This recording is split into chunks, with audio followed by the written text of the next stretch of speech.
चलते हैं श्रीमद् भागवत महापुराण। श्री महामहिमामयी महालक्ष्मी स्वरूपा श्री रुक्मिणी जी ने एक ब्राह्मण के द्वारा एकांतिक पत्र लिख करके अपने प्रेम का भगवान श्री कृष्ण को दिया। भगवान श्री कृष्ण ने उस पत्र को पढ़ा। आपने कल सुना जो पत्र में लिखा हुआ था।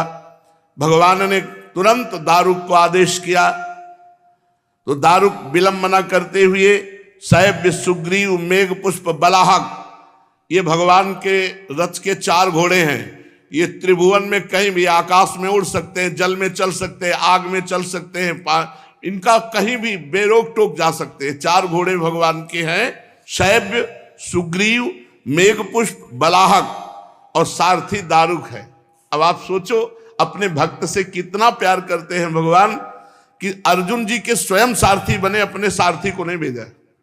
और दारुक समस्त सारथी कलाओं में परम प्रवीण आचार्य है, क्योंकि भगवान के सारथी है और भगवान स्वयं अर्जुन जी के सारथी बने, इसलिए बलिहार है। ऐसे ही भगवत्ता का विस्मरण करके जहां अर्जुन जी की पादुका है वहां भगवान बैठे। बलिहारी है हमारे जगत गुरु भगवान श्री कृष्ण की दयालुता की, कृपालुता की, करुणा की। दारुक सामने आकर हाथ जोड़कर खड़ा हो गया और महाराज रथ तैयार है।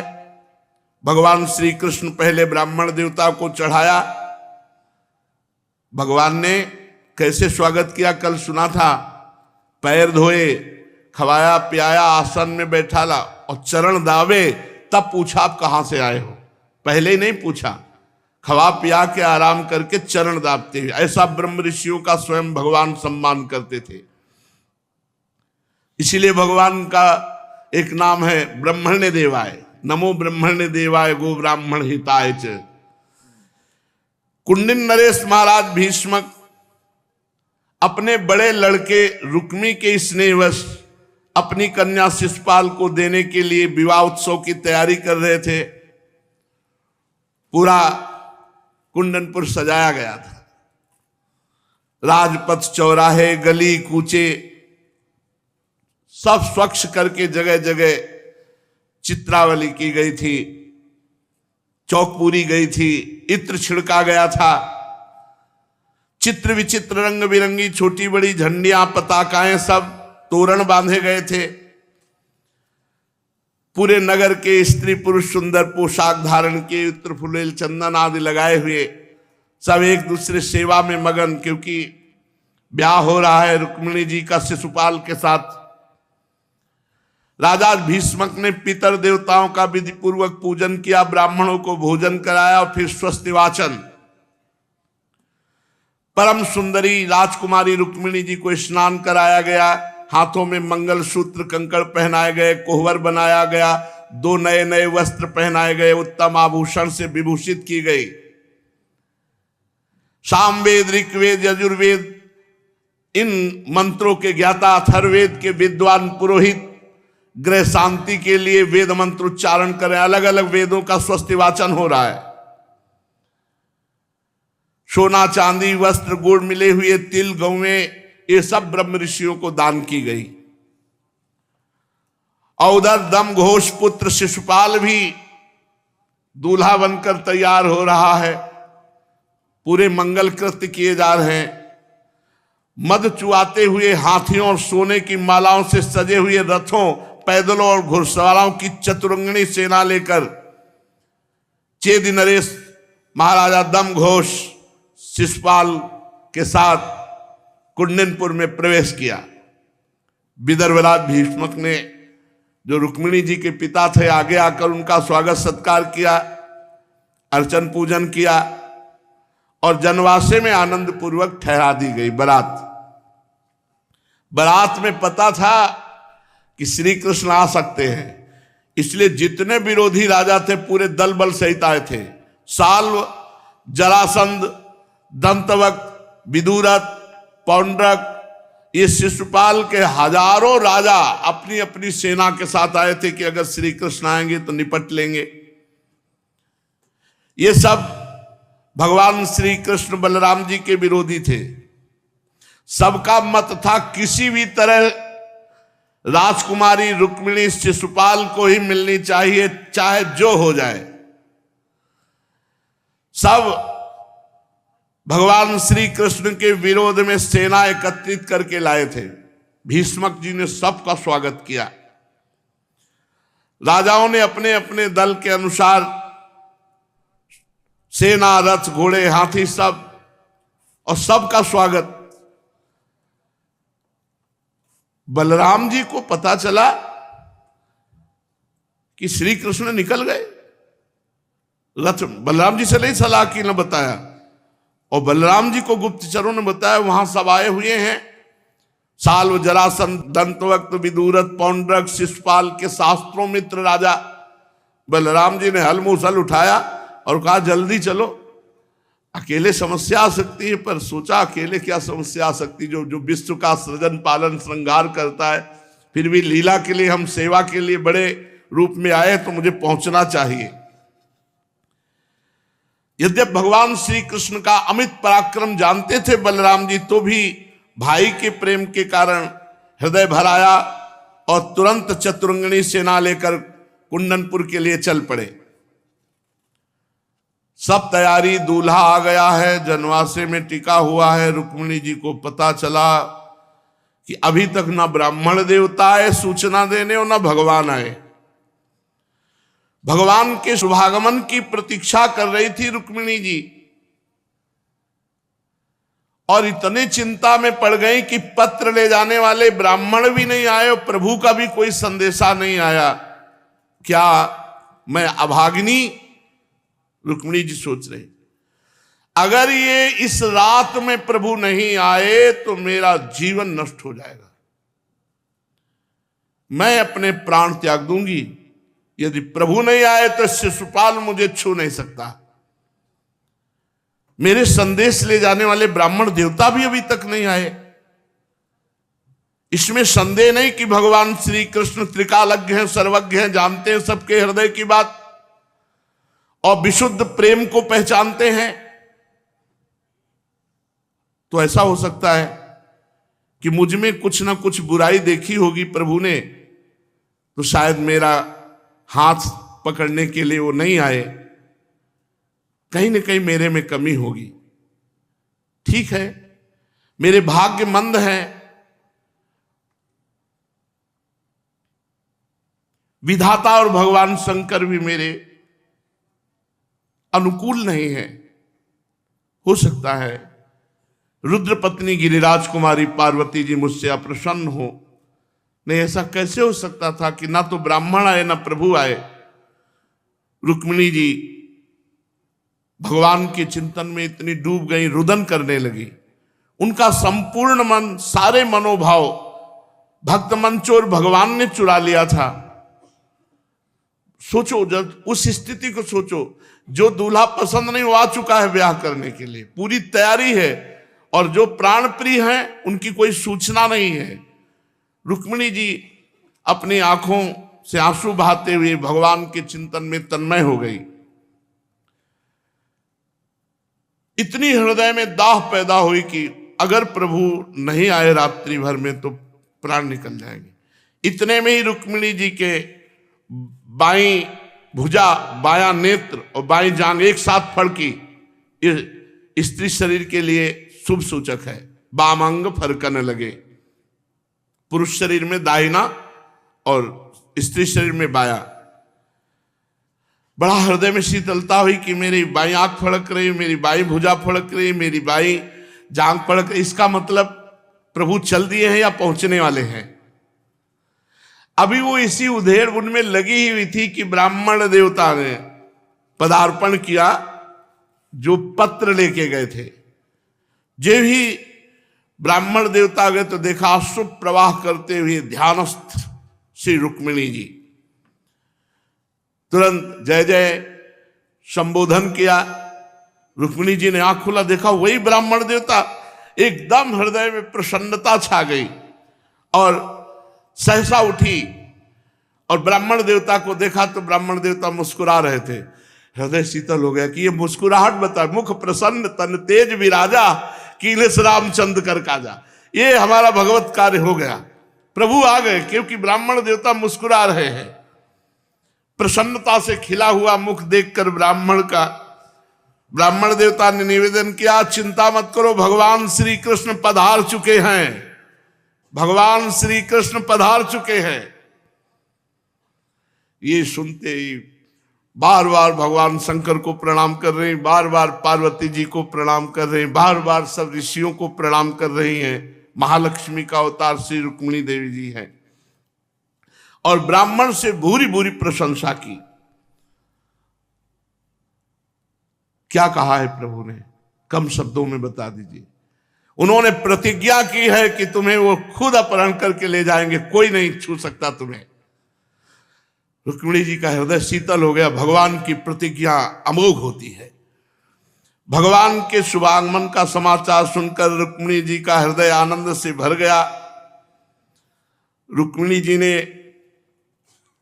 ब्राह्मण देवता से कहा कि मैं क्या दे सकती हूं, बस तुम्हें नमस्कार करती हूं, इसके अलावा नहीं, क्या दे सकती तुम्हें। इस सूचना के बदले में अब स्वयं लक्ष्मी जी हैं, तो मैं स्वयं समर्पित हूं, प्रणाम करती हूं, इसके सिवा क्या दे सकती हूं।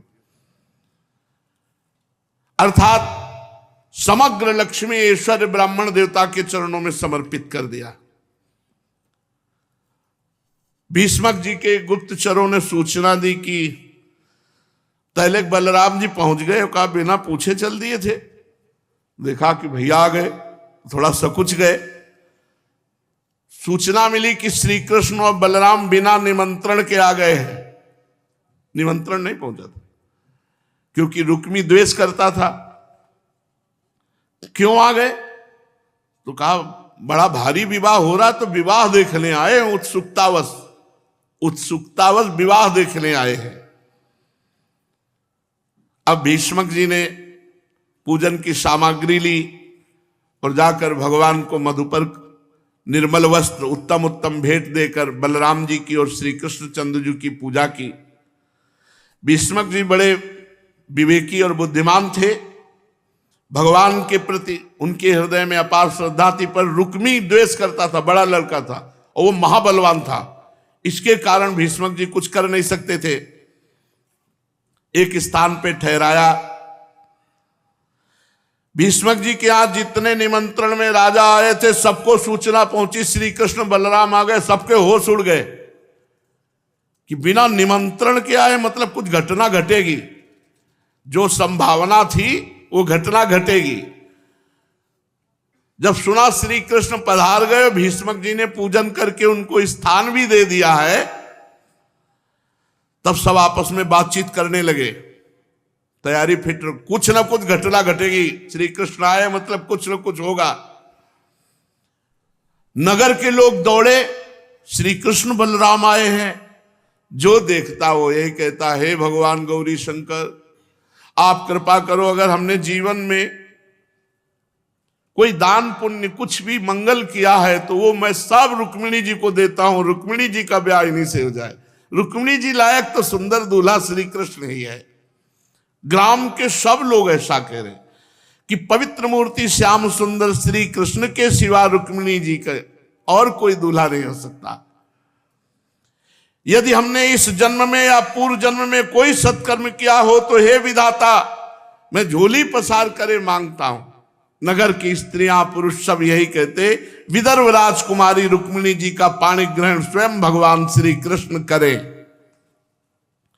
जिस समय प्रेम परवश पुरवासी लोग इस प्रकार बातचीत कर रहे थे, उसी समय तुरही बजी, सावधान, राजकुमारी रुक्मिणी जी अंतःपुर से निकलकर देवी पूजन के लिए जा रहे, सब सावधान।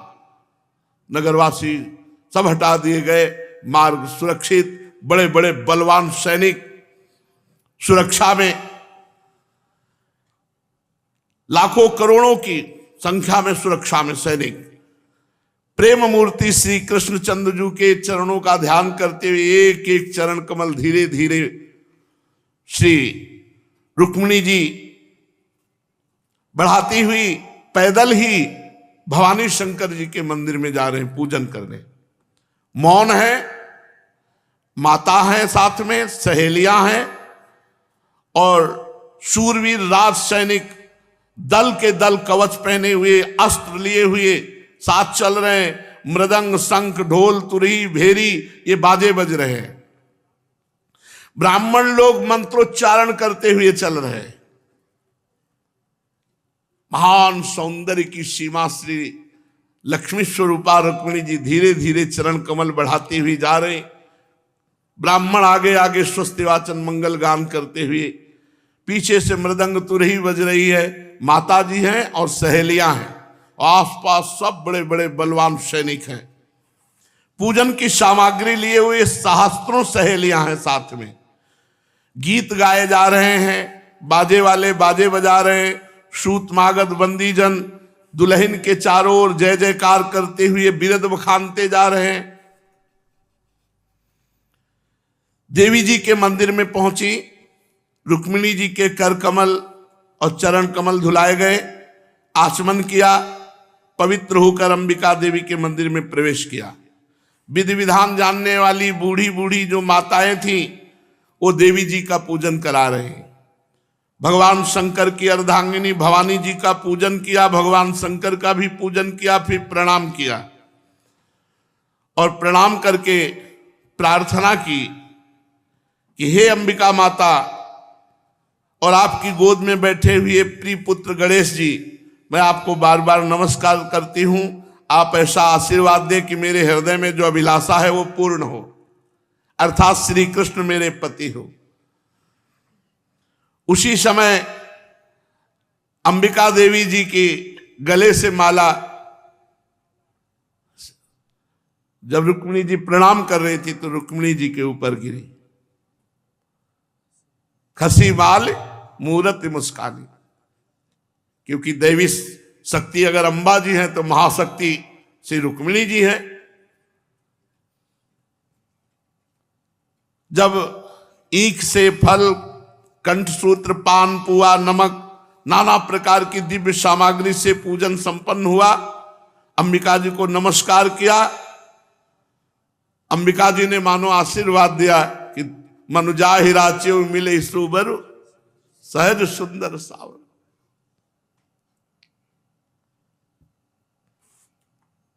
जन्म जन्म से जीव भटक रहा है, जब सब कृपा एक साथ उदित होती तब भगवान का अपनापन प्रकट होता है, भगवान से अपनापन होता है। ये तो भगवान ही है, रुक्मिणी जी के रूप में कोई और नहीं है, वही अर्धांग रूप में रुक्मिणी जी हैं। अब रुक्मिणी जी ने आचमन करके मौन व्रत तोड़ा और व्याकुल हो गई। कहां है प्रभु? रतन जटित अंगूठी है, सब जगह तो देख नहीं सकती।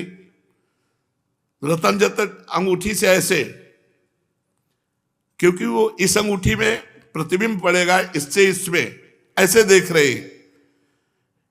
एक सहेली का सानिध्य लिए हुए, कहां है मेरे प्रीतम, कहां है प्रभु? तो देखा रुक्मिणी जी ने कि बड़े बड़े वीरों को विध्वंस कर देने वाले कमल नयन भगवान रथ लिए खड़े हैं। हृदय शीतल हो गया। सोचो वो घड़ी कैसी होती होगी जो प्रभु के लिए तड़पते हैं और फिर प्रभु मिलते हैं। कैसे, मतलब थोड़ी देर चित्त को जोड़ कर देखो, अगर पवित्र चित्त होगा तभी जुड़ेगा। व्याकुलता, और दिखाई दिया प्रभु खड़े।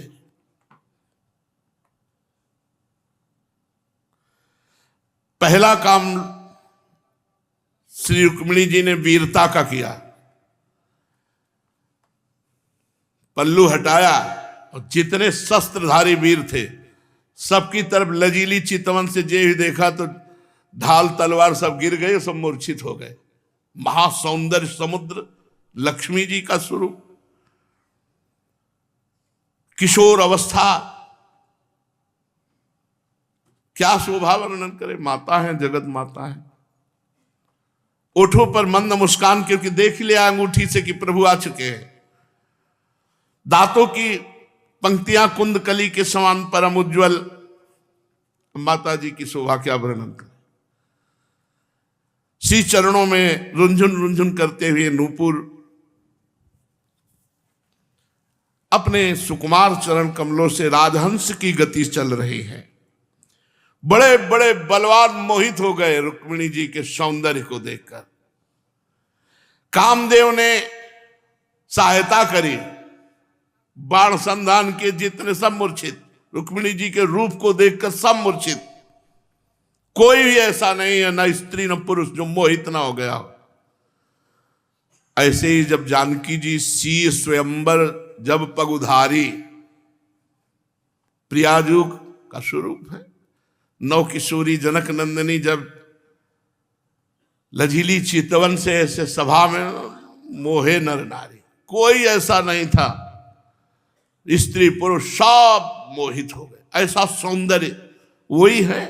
जब वो राम जी बने तो सियाजू बनी, और जब ये श्यामजू बने थे रुक्मिणी जी बनी। वही है, कोई और थोड़ी है।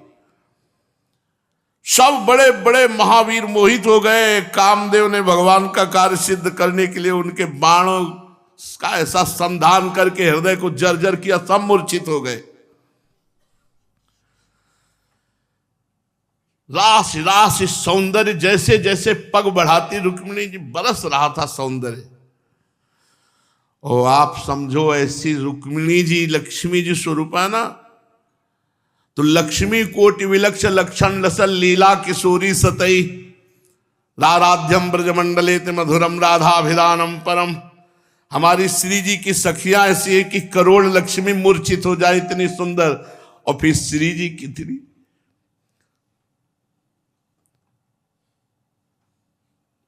कुंजन के आंगन में जहां जहां पग धरे, छवि के बिछौना से बिछाए कहां जाता है। जिधर हमारी महारानी जी चरण रखते हैं, शोभा सौंदर्य बिखर जाता है। कैसे कोई, जब भजन नहीं होगा तो बातें समझ में नहीं आएगी। भगवान श्री कृष्णचंद्र जी को समर्पित जो है उसे कोई छू नहीं सकता। ऐसी लीला हुई कि जितने बड़े बड़े नरपति महाबली सुरक्षा में थे, सब ज्यों का त्यों चित्रवत रह गए। बड़े बड़े नरपति बेहोश हो गए, उनके हाथ से अस्त्र शस्त्र छूट गए, कुछ तो धरती पे गिर गए। इतना रूप का प्रभाव। भगवान श्री कृष्ण प्रतीक्षा कर रहे थे, सुकुमार चरणों से धीरे धीरे सखियों के साथ चलती रही। लजीली चितवन से अपनी अलकें हटाई और जहां देखा कि रथ पर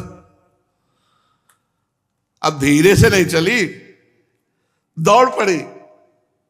जा रही थी ऐसे घर की तरफ और दौड़ पड़ी रथ की तरफ। भगवान श्री कृष्ण वही खड़े हैं और रथ पर चढ़ने के लिए जो ऐसे, तब भगवान ने हाथ पकड़ करके रथ पर चढ़ा लिया। अब वो राजा लोग तो होश ही में नहीं थे, जो रक्षा करने आए थे वो तो सब बेहोश ही थे। आराम से रुक्मिणी जी को रथ में बैठाला और आप चल दिए। जैसे सियारों के बीच से सिंह अपना भाग ले जाए, ऐसे भगवान श्री कृष्ण, और जे ही भगवान श्री कृष्ण रुक्मिणी जी को लेके चले तो यदुवंशियों की जो अपार सेना भगवान बलराम जी के साथ सुरक्षा कवच चारों तरफ से रथ को घेर लिया। जब शिशुपाल को पता चला कि मोर तो हम रखे हैं, दुल्हे ले गए श्री कृष्ण। सोचो कितनी भारी अपमान की बात है। वो भी महावीर है, कोई ऐसे थोड़ी गिन गिन के रोज गालियां देता था श्री कृष्ण को। बुआ का लड़का है और वैसे तो भगवान का पार्षद जय विजय है। रोने लगा, दुल्हन गई। जरासंध ने कहा चिंता मत करो। अब अभिमान में बड़ा हुआ जरासंध, उसने कहा चिंता मत करो। अरे धिक्कार सब राजाओं, यदि सबके होते हुए श्री कृष्ण रुक्मिणी का हरण करके ले जाए, जैसे कोई सिंह के भाग को हरिण ले जाए, ऐसे हम जैसे सिंहों के सामने वो श्री कृष्ण रुक्मिणी का हरण कर ले जाए। चलो परीक्षित, अब तो जरासंध, दंतवक्र, बड़े बड़े राजा क्रोध से आग बबूला हो गए, कवच पहन पहन कर वाहनों में बैठ करके सब श्री कृष्ण का पीछा करने लगे। यदुवंशियों के सेनापतियों ने देखा कि ये शत्रु दल हम पर आ गया है, सब घूमकर खड़े हो गए, धनुष टंकार करने लगे। पहले जरासंध आगे था तो घोड़ा, हाथी, रथ, सैनिक काट काट के फेंकने लगे। यदुवंशी भगवान के बल से बलवान है, जैसे मूसलाधार वर्षा होती है ऐसे बाणों की वर्षा प्रारंभ हो गई। रुक्मिणी जी डर गई, क्योंकि युद्ध कभी देखा नहीं था महलों में रहने वाली। तो भगवान श्री कृष्ण ने कहा तुम केवल मेरी ओर देखो, उधर देखो ही मती, तुम मेरी ओर देखो और देखना तुम्हारी सेना कैसे इनको नष्ट कर देती है। सुंदरी डरो मत, ये तुम्हारी सेना है, अब तुम हमारे साथ हो तो तुम्हारी सेना है, तुम्हारी सेना तुम्हारे शत्रुओं की सेना को अभी नष्ट कर डालेगी। और इधर गद, शंकरषण, बड़े बड़े पराक्रमी यदुवंशी अपने बाणों से, अस्त्र शस्त्रों से वीरों के कुंडल मंडित सर को काटने लगे। देर न लगी, सब खाली कर दिया। जरासंध की जित, जो आगे जरासंध आया था, पूरी सेना को जो कुछ बचे वो पीठ दिखाकर भाग गए। शिशुपाल से जाके कहा, बचने में जरासंध भी था, शिशुपाल से जाके कहा पूरी सेना संहार कर दी। यदुवंशी इस समय बड़े बलवान है, दुल्हन तो नहीं ला पाए। शिशुपाल पत्नी के छिन जाने से माथा पीट के मरणासन हो रहा था कि इतने बड़े महावीर अब क्या दिखाएंगे जाके कि बिना दुल्हन के दूल्हा लौटाया। भारी अपमान। उसका हृदय अशांत हो गया, शरीर पर कांति नहीं रही। और जरासंध से कहा कि अब आपने कहा था कि जैसे सिंह के पास से हिरन नहीं ले जा सकता, वैसे मैं छुड़ा के लाता हूं, आप छुड़ा के नहीं लाए। शिशुपाल से कहा जरासंध ने, तुम एक श्रेष्ठ पुरुष हो, उदासी छोड़ दो। देखो ये अनुकूलता प्रतिकूलता सब विधाता के हाथ में, तुम्हारे भाग्य में रुक्मिणी जी नहीं थी, इसीलिए अब थोड़ा धैर्य धारण करो। देखो कठपुतली बाजीगर की इच्छा के अनुसार नाचती है, वैसे ही जीव ये सब भाग्य के अनुसार चलता है। दुख सुख मिलना जुलना तुम्हारे भाग्य में रुक्मिणी नहीं बधा है, इसलिए तुम धैर्य धारण करो। देखो श्री कृष्ण ने मुझे 23 अक्षौणी सेनाओं के साथ 17 बार हरा दिया, मैंने केवल एक बार 18वीं बार उन पर विजय प्राप्त की। पर मैं शोक नहीं करता हूं, ना हर्ष करता हूं, क्योंकि जानता हूं कि काल भगवान चराचर जगत को झकझोरते रहते हैं। इसलिए इसमें संदेह नहीं कि हम बड़े वीर हैं, हम वीरों के नायक हैं। आज नहीं तो कल हम जीत लेंगे, पर अभी हमारा समय कमजोर है, क्योंकि सब सेना मारी गई। रुक्मी ने देखा कि कोई नहीं छुड़ा पाया रुक्मिणी जी को। रुक्मी भाई है, बड़ा भाई है, और वो भगवान से बहुत द्वेष करता था। उसको बिल्कुल सहन नहीं हुआ कि मुझ महाबली की बहन को कोई हरण करके ले जाए और राक्षस रीति से विवाह करे। रुक्मी बली तो था ही, उसने एक अक्षौणी सेना ली और श्री कृष्ण का पीछा किया। महाबाहु रुक्मी क्रोध के मारे जल रहा था, उसने कवच पहन लिया और समस्त जरासंधादि नरपतियों के बीच में प्रतिज्ञा की कि मैं समस्त राजाओं के बीच में शपथ करता हूं, कसम खाता हूं, यदि मैं युद्ध में श्री कृष्ण को मारकर अपनी बहन रुक्मिणी को लौटा ना सका तो कभी जीवन में अपनी राजधानी कुंदनपुर में प्रवेश नहीं करूंगा। खत्म, प्रवेश नहीं होगी। अविनाशी को मार सकता है, भगवान को मार सकता है, अविनाशी श्री कृष्ण को। अब कसम खा के जा रहा है कि कुंदनपुर में प्रवेश नहीं करेंगे तो नहीं होगा प्रवेश पूरे जीवन। परीक्षित ये कहकर वो रथ पर सवार हो गया और सारथी से बोला, मेरा रथ वहां ले चलो जहां श्री कृष्ण है। बड़े वायु के समान तीव्र गति वाले घोड़े, आज मैं तीखे बाणों से उस वाले श्री कृष्ण के बलवीर का घमंड चूर चूर कर दूंगा। देखो तो सही, वो हमारी बहन का अपहरण करके ले गया। परीक्षित, सही पूछो तो रुक्मी की बुद्धि बिगड़ गई है। परमहंस जी सुखदेव जी कहते, वो भगवान के तेज प्रभाव को बिल्कुल नहीं जानता था। अब वो तीव्रगामी घोड़ों के द्वारा पहुंचा भगवान श्री कृष्ण के पास और ललकारा, है खड़ा रहे खड़ा रहे, कहां लिए जा रहा मेरी बहन को। और 3 बाण उसने भगवान के ऊपर मारे और कहा, ठहर, हमारी बहन को चुरा कर ले जा रहा। अरे मंद, तो जानता नहीं मैं कितना बड़ा बलशाली हूं और उसका भाई हूं। मायावी, तेरी एक भी माया मेरे सामने नहीं चलेगी। रुक्मिणी जी डर गई कि भैया तो बड़े गुस्सा में है, कैसे होगा। 3 बाण मारे और कहा, छोड़ मेरी बच्ची को। छोटी बहन है तो बच्ची के समान, भाग जा अभी प्राण बचा के। भगवान श्री कृष्ण ने 3 बाणों को निकाला, मुस्कुराते हुए उसका धनुष काट दिया और 6 बाण उस पर मारे। 8 बाण, 2-2 बाण घोड़ों पर, 4 घोड़ों पर, 4 घोड़े मर गए। सारथी को 3 बाणों से मार डाला, ध्वजा काट दी, रुक्मी का धनुष और 6 बाण उस पर मारे। रुक्मी ने दूसरा धनुष उठाया, फिर भगवान ने काट दिया।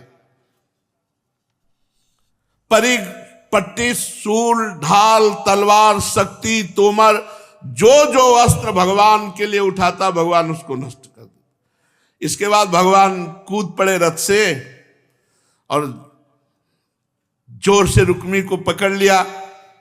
रुक्मी ने छोटी तलवार निकाली जो अंतिम में पास रखी जाती है और भगवान को मारने,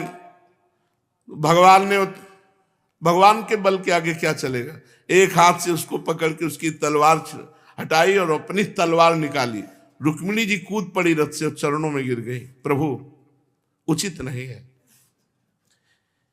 हे देवताओं के आराध्य देव जगतपते, आप तो योगेश्वर हैं।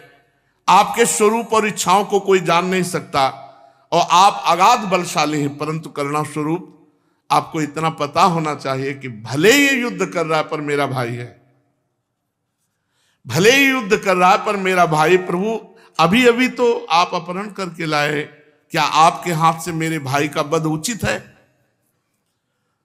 रुक्मिणी जी का एक एक अंग भय से कांप रहा था, प्रबल शोक की प्रबलता से मुख सूख रहा था और भगवान के चरण कमलों को पकड़े हुए थी। परम दयालु भगवान रुक्मिणी जी को भयभीत देखकर करुणा से द्रवित हो गए और रुक्मी को मार डालने का विचार छोड़ दिया। जे भी छोड़ा वो फिर भगवान पर प्रहार करने लगा। तो भगवान ने रुक्मिणी जी की तरफ देखा कि तुम्हारे भैया को कैसे उपद्रव कर रहे, फिर अब बताओ। फिर मारने की चेष्टा की तो भगवान ने जैसे किसी पशु को गिरा देला, गिरा के और उसकी के दुपट्टा से पहले पैर बांधे और फिर हाथ बांधे और फिर रथ के पीछे डाल लिया कि जिज्जी के पास बैठ थोड़ी देर, बहुत मेहनत कर लिया तूने। भगवान श्री कृष्ण ने अच्छा और क्या किया, तलवार निकाली, आधी मुंह छुड़ा दी और 3-4 जगह से ऊपर से बाल मोड़ दिए। ये अपमानित करना होता है वीर को। और यदुवंशी सेना ने जो एक अक्षोणी सेना क्या थी, घास फूस थी, यदुवंशियों के सामने काट के फेंक दिया। अब भगवान श्री कृष्ण के पास बलराम जी आए तो देखा रुक्मिणी जी उदास और आधी मुंह छुड़ी है रुक्मी की और 4-5 जगह से और दुपट्टा से बंधा हुआ। बलराम जी ने कहा ऐसा रिश्तेदार का स्वागत किया जाता है, क्योंकि अब रुक्मिणी जी को प्रसन्न करना है। श्री कृष्ण, ये तुमने अच्छा नहीं किया, अपने रिश्तेदारों के साथ ऐसा बर्ताव किया जाता है। अरे अपना संबंधी भाई, तुमने उसकी आधी मुंह छुड़ा दी, दाढ़ी मोड़ दी, कुरूप कर दिया, एक प्रकार से तो तुमने वध कर दिया। भगवान श्री कृष्ण चुप रहे तो रुक्मिणी जी से कहा कि साध्वी, तुम बुरा मत मानना, क्योंकि तुम्हारे भाई को विरूप इसलिए कर दिया गया है, हम लोग वीर हैं और वीर को कोई चुनौती दे तो बर्दाश्त नहीं होते, ये उत्तर है। तुम्हारे भाई को समझना चाहिए कि हम लोग वीर हैं। और देखो, कोई किसी को सुख दुख नहीं देता, उसका कर्म ही उसको सुख दुख देता है। तो तुम्हारे भाई का कर्म ही ऐसा हो गया कि उसको ऐसा करना पड़ा। रुक्मिणी जी कुछ भी नहीं बोली, बलराम जी ने कहा कि अभी बात नहीं बनी। तो श्री कृष्ण, गलत किया तुमने। यदि अपना सगा संबंधी वध करने योग्य अपराध करे तो भी अपने को चाहिए कि उसे ऐसा दंड नहीं देना चाहिए, अरे उसे छोड़ देना चाहिए, उसका अपराध क्षमा करना चाहिए। अरे मरे हुए को क्या मारना। भगवान श्री कृष्ण चुप हैं। फिर बलराम जी रुक्मिणी जी से बोले, दोनों को संभाल रहे हैं। रुक्मिणी जी को देखो साध्वी, ब्रह्मा जी ने कुछ ऐसा क्षत्रिय धर्म ही बनाया है कि अगर सगा भाई भी आकर ललकार दे तो भाई उसको बर्दाश्त नहीं करेगा, उस पर युद्ध आक्रमण कर ही देगा। ये छात्र धर्म बड़ा घोर धर्म है। रुक्मिणी जी कुछ नहीं बोले। अरे कृष्ण, तुमने ठीक नहीं किया। अरे ये लोग तो बल और धन के नशे में अंधे हो रहे हैं, अभिमानी हैं, लेकिन तुमको अपने रिश्तेदारों का ऐसा अपमान नहीं करना चाहिए। फिर देखा श्री कृष्ण कुछ नहीं बोल। रुक्मिणी जी से कहा, साध्वी, तुम्हारे भाई बंधु देखो हम लोगों के प्रति द्वेष करते हैं, हमने उनका क्या मंगल किया? हमने तो कोई अमंगल नहीं किया। और आप जानती हैं, आप ही ने पत्र भेजा है, तभी हम लोग आए आपका अपहरण करने के लिए। तो इसलिए वो अमंगल मान रहे थे, तो उनका मंगल करने के लिए उनको दंड दिया गया है। देवी, सब भगवान की माया से मोहित होकर देहाभिमान से युक्त हो रहे हैं, इसीलिए शत्रु मित्र उदासीन भाव प्रकट हो जाता है। देखो, समस्त शरीरधारियों में एक ही आत्मा है और उस आत्मा का माया से कोई संबंध नहीं है। इन देहाभिमानियों को तो भोगना ही पड़ता है।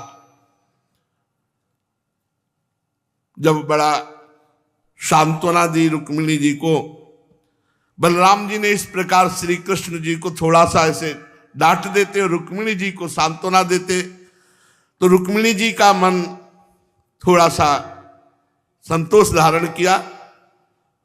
और बलराम जी ने दुपट्टा खोला और रुक्मिणी से कहा, देखो जब रिश्तेदार बन गए हो तो रिश्तेदार की तरह तुम्हें आना चाहिए। ये चढ़ाई बढ़ाई करके लड़ाई करने को, जानते हो कि तुम क्या हो हमारे सामने, श्री कृष्ण के सामने क्या हो तुम। उसको समझा भी रहे हैं और उसकी सामर्थ्य भी बता रहे। बोले रिश्तेदार की तरह तुम्हें आना चाहिए, तुम कैसे लड़ाई झगड़ा, तुम्हें पता है सामर्थ्य। जे भी छोड़ा तो जैसे सांप पंजे से छूट जाए गरुड़ के, उसने प्रण किया कि मारूंगा श्री कृष्ण को, कुछ भी हो। क्योंकि पहला कसम खा चुका था कि अब कुंडन पर तो जा नहीं सकता। तो उसने भोजकट नाम की एक बहुत बड़ी नगरी बसाई और प्रतिज्ञा कर लिया कि मैं श्री कृष्ण को मारूंगा, कहीं भी कैसे भी।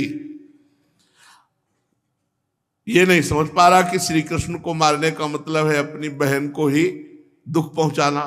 कुंडनपुर में तो प्रवेश हुआ नहीं, भोजकट नाम की नगरी बसा ली और हृदय में संकल्प किया कि श्री कृष्ण का वध करूंगा और क्रोध पूर्वक रहने लगे। भगवान श्री कृष्ण इस प्रकार समस्त राजाओं को जीत लिया और विदर्भ राजकुमारी रुक्मिणी जी को द्वारिका में लाए। पूरी द्वारिका सजाई गई और बहुत मंगल विधि पूर्वक भगवान ने पाणी ग्रहण संस्कार विवाह किया। हे राजन, उस समय द्वारिकापुरी में घर घर बड़ा उत्सव मनाया जाने लगा। क्यों न हो, क्योंकि महामहिम भगवान श्री कृष्ण द्वारिकापुरी में अब महालक्ष्मी के साथ पधारे हैं। सभी नर नारी मणियों के चमकीले कुंडल धारण किए हुए आनंद से भरकर चित्र विचित्र वस्त्र पहने दूल्हा दुल्हन को अनेकों आशीर्वाद और भेंट सब द्वारिकापुरी के लोग दे रहे हैं।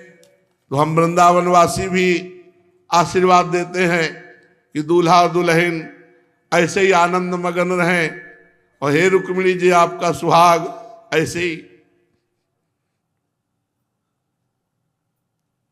दिन प्रतिदिन आपको सुख पहुंचाता रहे। समस्त द्वारिकावासी भगवान श्री कृष्ण और रुक्मिणी जी को हृदय से आशीर्वाद देते हैं। श्री रुक्मिणी जी और भगवान श्री कृष्ण का विवाह संपन्न हुआ। अब तो द्वारिका आनंदमयी, क्योंकि स्वयं भगवान और स्वयं महालक्ष्मी विराजमान हो गई। अब कौन सा ऐश्वर्य, कौन सी सिद्धियां, कौन सी रिद्धियां बकाया रह गई जो द्वारका की गलियों में बिखरी न फिरती हो।